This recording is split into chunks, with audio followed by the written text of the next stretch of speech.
and how to find out if the law school have the services that you need.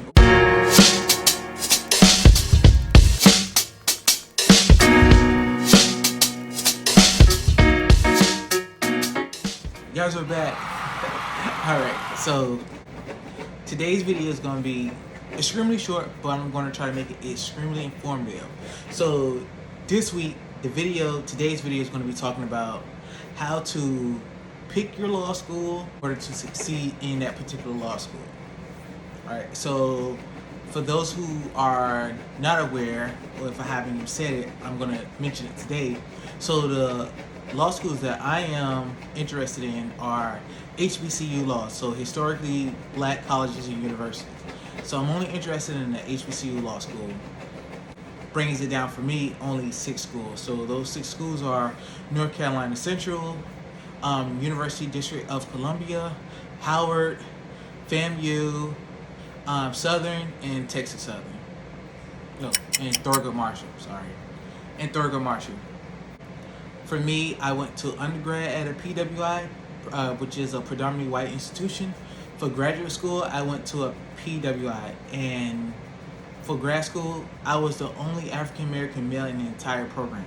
So I made the conscious decision saying going forward for law school, it has to be a HBCU no matter what. If I get up to a PWI, I would transfer to a HBCU, but I'm not even applying to in PWI, only HBCU.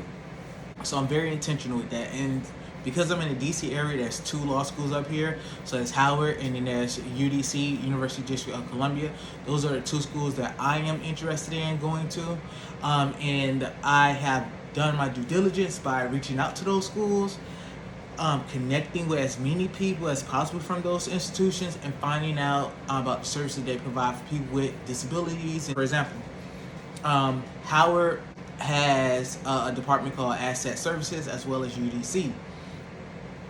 And I called the school and asked them for someone with ADHD and dyslexia, what type of services and support do you guys have in place that we can utilize?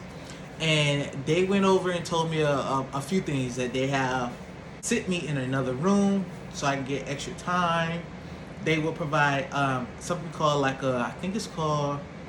had it in undergrad, it's called a whiz pen. So actually you move the book and they'll read it out loud. It reads the words for you, which is pretty cool. It also stores things, and you can insert the pen into the computer and download what it says. Amazing. So they did tell me that they have those pens. Howard did. UDC told me that they have services in place to assist as well. But Howard was very informative as far as the particular type of services that they have. So I think that's very important. So in terms of law schools, and I'm not just saying for people with a disability, even if you don't have a disability, I think it's very important to do your due diligence and find out what services that school provide and what you can utilize, and because you want to make sure it's a good fit. You don't want to just go to a school just because, you want to make sure you feel comfortable at that school. You want to make sure that you feel supported. So I recommend you reach out, because I've spoken with some of the professors at some of these law schools. Pre-COVID, I reached out to the law schools and met with some of the professors face to face. Sit in some of the classrooms. They allow you to come in and sit in the classrooms. I think that is great.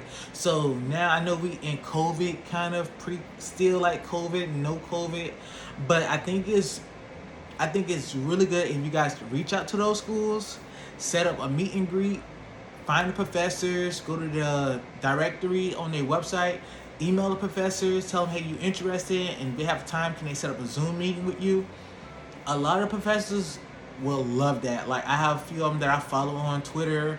I reach out to them, and I reached out to her and I emailed her. She said, is this the same Brandon from Twitter? And I was like, yes, it is. She said, absolutely, I would love to speak with you. So I was like, I didn't even notice that lady noticed me, because I'm not a student there.